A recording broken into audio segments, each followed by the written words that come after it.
Good morning. Today is May 20th, 2024, and we are in the Proverbs still talking about control of self-control. Like a city whose walls are broken down is a man who lacks self-control.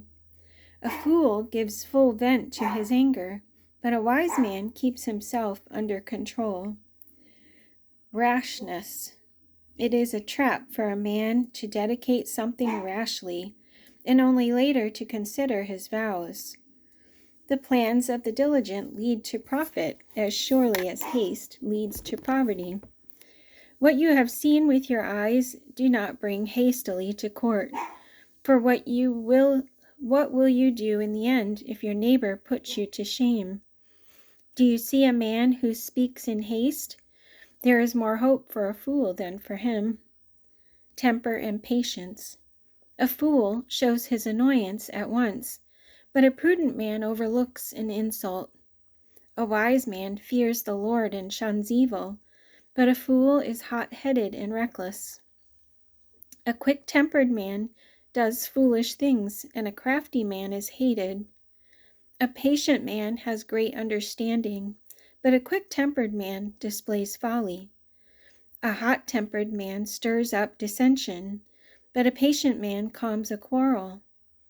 Better a patient man than a warrior, a man who controls his temper than one who takes a city.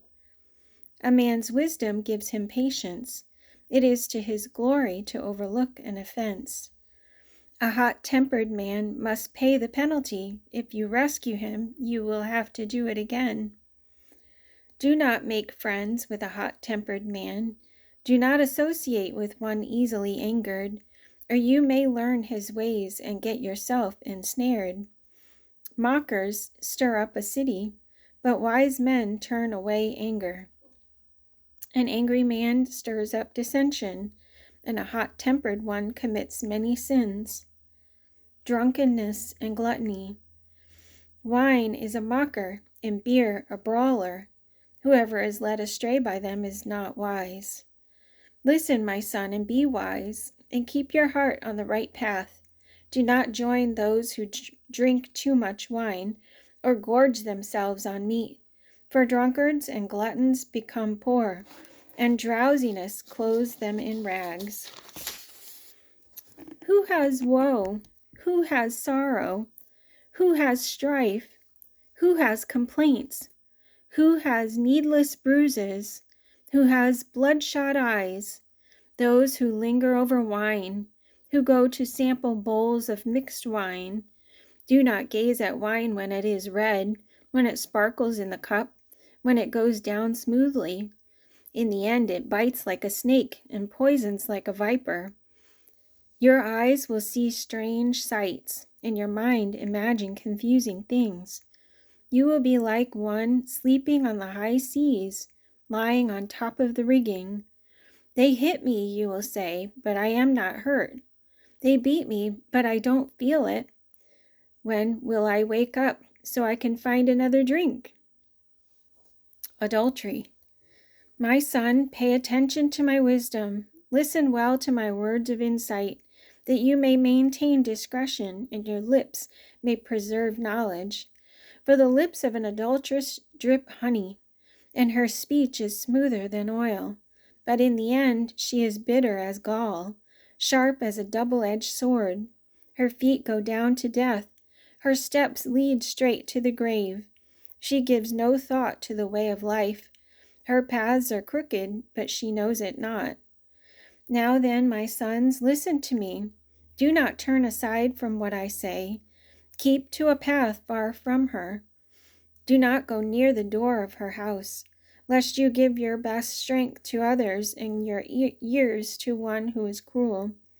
Lest strangers feast on your wealth and your toil enrich another man's house. At the end of your life you will groan when your flesh and body are spent. You will say, how I hated discipline, how my heart spurned correction. I would not obey my teachers or listen to my instructors. I have come to the brink of utter ruin in the midst of the whole assembly. Drink water from your own cistern, running water from your own well. Should your springs overflow in the streets, your streams of water in the public squares? Let them be yours alone, never to be shared with strangers.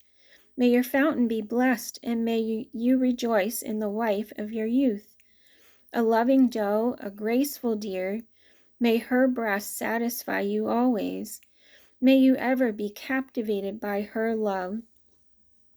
Why be captivated, my son, by an adulteress?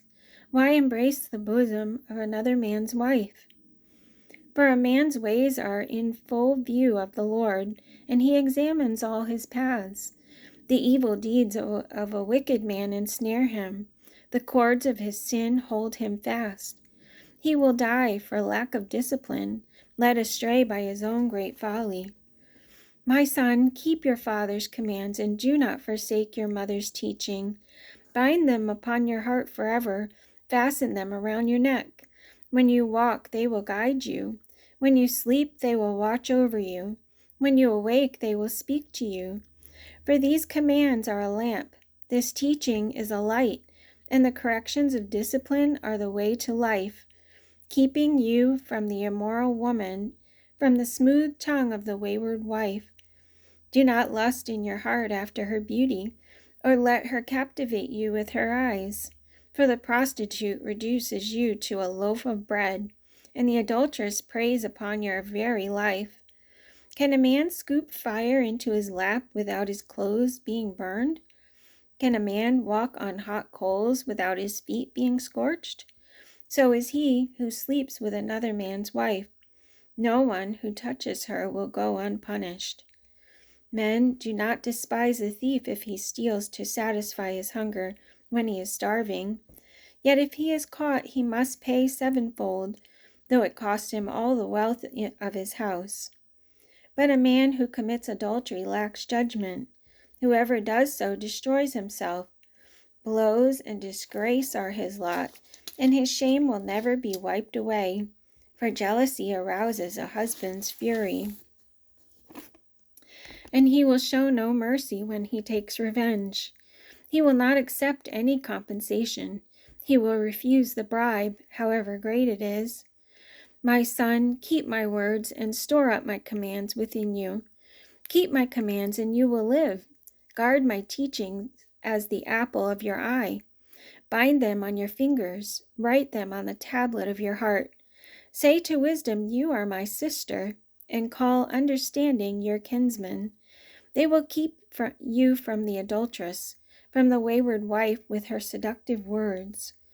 At the window of my heart I looked out through the lattice. I saw among the simple. I noticed among the young men a youth who lacked judgment. He was going down the street near her corner, walking along in the direction of her house at twilight, as the day was fading, as the dark of night set in. Then out came a woman to meet him, dressed like a prostitute, and with crafty intent. She is loud and defiant. Her feet never stay at home. Now in the street, now in the squares, at every corner she lurks. She took hold of him and kissed him, and with a brazen face she said, I have fellowship offerings at home. Today I fulfilled my vows, so I came out to meet you. I looked for you, and I have found you. I have covered my bed with colored linens from Egypt. I have perfumed my bed with myrrh, aloes, and cinnamon. Come, let's drink deep of love till morning. Let's enjoy ourselves with love. My husband is not home. He has gone on a long journey. He took his purse filled with money and will not be home till full moon. With persuasive words she led him astray. She seduced him with her smooth talk. All at once he followed her like an ox going to the slaughter, like a deer stepping out into a noose, till an arrow pierces his liver, like a bird darting into a snare, little knowing it will cost him his life. Now then, my sons, listen to me. Pay attention to what I say. Do not let your heart turn to her ways or stray into her paths. Many are the victims she has brought down. Her slain are a mighty throng. Her house is a highway to the grave, leading down to the chambers of death. The mouth of an adulteress is a deep pit. He who is under the Lord's wrath will fall into it. Prostitution. My son, give me your heart, and let your eyes keep to my ways. For a prostitute is a deep pit, and a wayward wife is a narrow well. Like a bandit she lies in wait, and multiplies the unfaithful among men. A man who loves wisdom brings joy to his father, but a companion of prostitutes squanders his wealth.